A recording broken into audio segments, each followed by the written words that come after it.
Hi, I'm Nathaniel Johnston, N. Johnston Photography. Today we're going to be doing natural light portrait photography with actress Morgan Patton.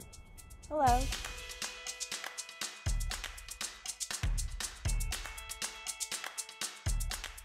I would almost never shoot portraits in f/16 because you can see the background. Most things are at least slightly in focus. When it's all the way open to about f1.6, 2.0, the background is a nice blur of different colors, shapes, and luminosities, and it gives us full focus on her eyes, which is what we want to see in the portrait.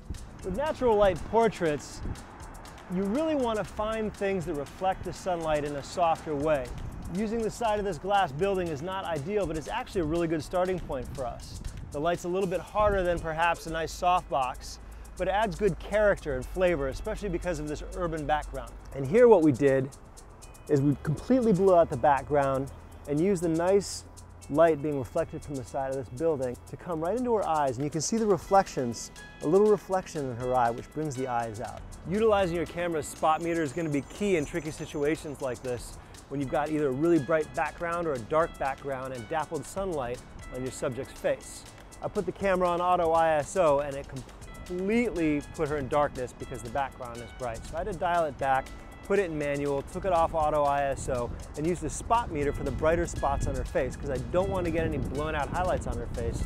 I want to be able to recover that in Lightroom or Photoshop. We're basically using the scaffolding to completely cover us from direct sunlight, but we've got this nice wide expanse of daylight bouncing in, and so we've created this really, really soft environment for her to be in.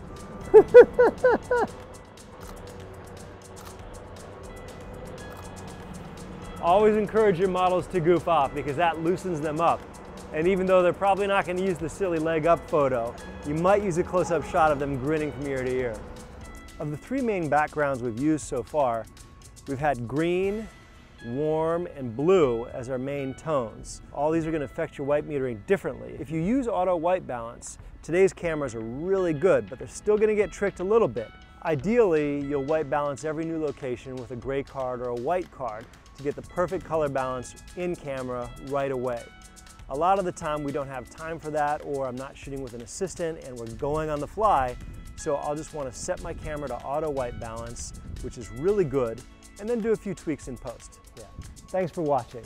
I'm Nathaniel Johnston, N. Johnston Photography, and if you want to see some of my photography, check out my website, www.njohnstonphotography.com. Don't forget to subscribe and like us. See you next time on Focus Camera TV.